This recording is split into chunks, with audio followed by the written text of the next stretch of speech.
So that was Governor Andy Beshear out of Kentucky signing an executive order to ban conversion therapy. Folks, this is a huge win for the LGBTQ community and everyone involved.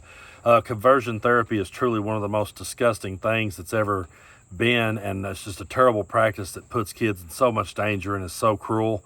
And I'm so glad to see my neighbor over in Kentucky do the right thing and ban this for good. We're going to take a look right here at Andy talking about this, and then we're going to come back and talk more about it. While our kids are hurting that badly, while we are losing some of our kids that could still be walking this earth, at least 23 states and the District of Columbia have taken action to restrict the use of conversion therapy with minors in some way. Some of these states have acted through executive order, but many of them have passed bipartisan legislation where both Democrats and Republicans voted to prohibit the harmful practice of conversion therapy. It's hard to be a kid right now. It is a tough world with social media, with all the pressures that are out there. Our children face more difficulty than most of us could have imagined when we were kids. This is not about red or blue. It is not about politics at all. And to me, it's not even about gender or sexuality.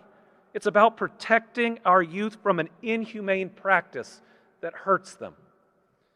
As you know, I've advocated along the Fairness Campaign, the Kentucky Commission on Human Rights, and Lexington Fairness in support of legislation for years, and I will continue to push it. I still hope that we can get legislation passed by our General Assembly on this topic, but I'm not going to wait any longer. That's why today I'm proud to stand with all of you to sign an executive order officially banning the practice of conversion therapy on minors in the Commonwealth of Kentucky. You know, I was born here in Tennessee, but I grew up over in Kentucky. I'm sitting about 10 minutes from the line. So when I see a clip like that, I say to myself, dang, why can't we just have Andy here in Tennessee too? It would be so great to have a governor with a voice of reason here in Tennessee. I'd be glad to swap out Bill Lee for Andy anytime, although I wouldn't want to do that to my good friends in Kentucky. But I applaud Andy Beshear for doing that, and I'm so happy for everyone in Kentucky because conversion therapy is one of the cruelest things that was ever put on children. And you know, we've talked so much over the last couple of years. I've heard the phrase grooming the children more than I've ever heard it. And we have heard the right wing spread and start so many ridiculous conspiracy theories and start so many culture wars over what they consider to be grooming children.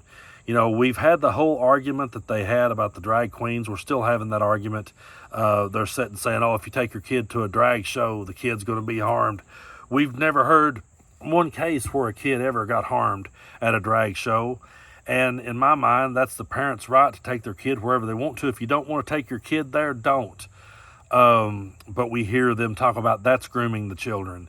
And then we hear that, you know, teachers in school are teaching kids to be gay, and Donald Trump is spreading all these ridiculous conspiracy theories about kids going to school a boy and coming home a girl. We just live in a time where so much attention is put there and for all the wrong reasons, and it does so much damage to everyone involved that I'm really glad to see he just went ahead and signed this executive order and got rid of conversion therapy, because I really hate to break it to the people on the right and to all the religious fanatics out there. You want to talk about facts of life, and you want to tell me that my kid you know, having to face down active shooter drills and school shootings is just a fact of life. Well, a fact of life is that people are born in this world gay. That's just a fact of life, and that is their human nature. And you're sitting there trying to come up with a conversion therapy that would force them to go against their own nature, and then you have the audacity to turn to us and say that we're the one grooming children. What I would ask anyone out there, and if you're ever having this conversation with anyone out there and they start trying to say all this bullshit to you, just ask them this: did someone have to teach you to be straight?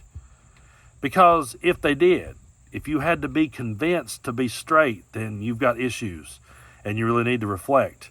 Because no one taught me to be straight. I didn't have to be coached.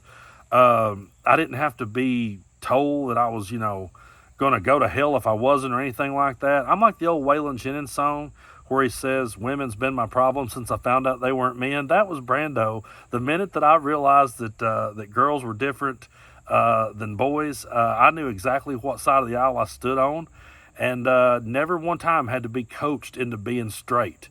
And the idea that you think people have to be coached into being gay, or that they could go to school and a teacher could teach them to be that way. That is just so, I don't even know if narrow-minded is the right word. It's just so small-minded, and it's just so childish and ridiculous that you think something like that. And just because a teacher acknowledges that a child has two dads or two moms, you think that they're trying to convert everyone to believe that way. All these conspiracy theories that you've bought into and all these culture wars that you've taken upon yourself to fight, none of those things are actually happening anywhere.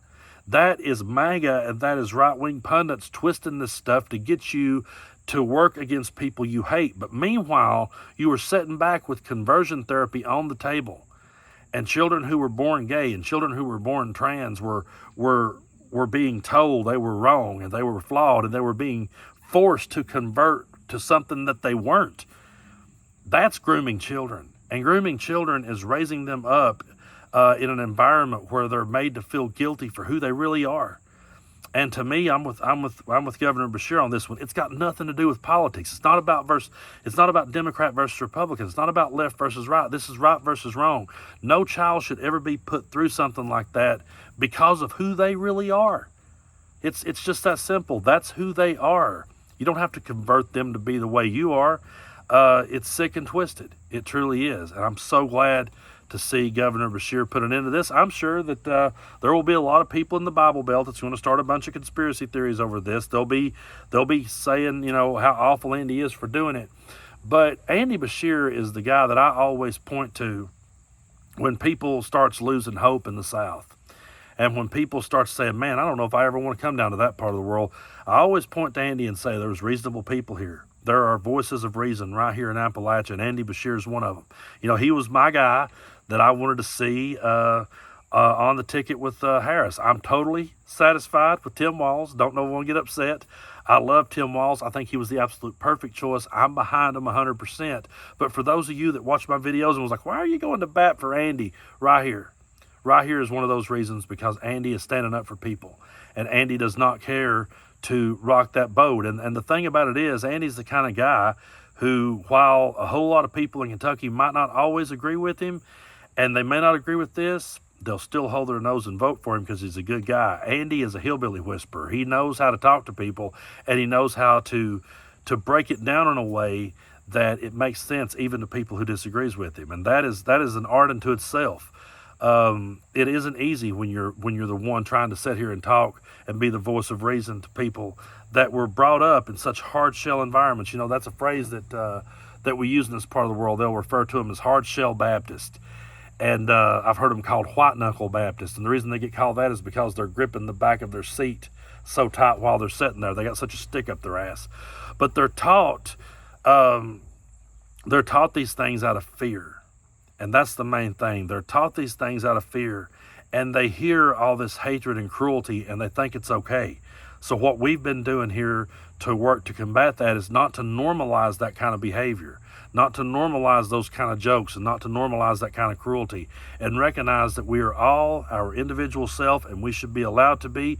We should be allowed to identify how we want to identify, use the pronouns we want to use. None of those things are boogeymen. None of those things are coming for your rights. And to anyone in Southeast Kentucky that I grew up with that's upset about this and thinks Andy overstepped, no, the people that overstepped were the people who tried to convert children against their own nature and tried to force them into believing things. And I'm sure they used heaven and hell and fear and the devil and everything they could to get them to walk a certain way. And it's absolutely ridiculous.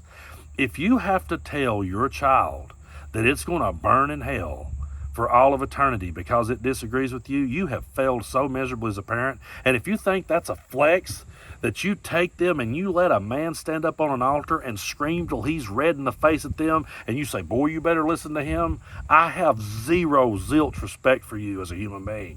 I grew up under that. I sat under that. I listened to those people, and I grew up, and I went into the Bible itself, and I read the words myself. And I realized just how much they had twisted those words up. Instead of sitting there in your church just looking at the preacher, nodding along, that's why you guys went right along with Donald Trump. That's why you guys went right along with the evangelicals and the moral majority. You didn't read the book yourself. You didn't dive in and understand what it was about. You didn't read the teachings of Jesus. And all these things you're scared of, Jesus never talked about them. All these things you're scared of, he didn't talk about. What he talked about was loving your neighbor. What he talked about was welcoming people in.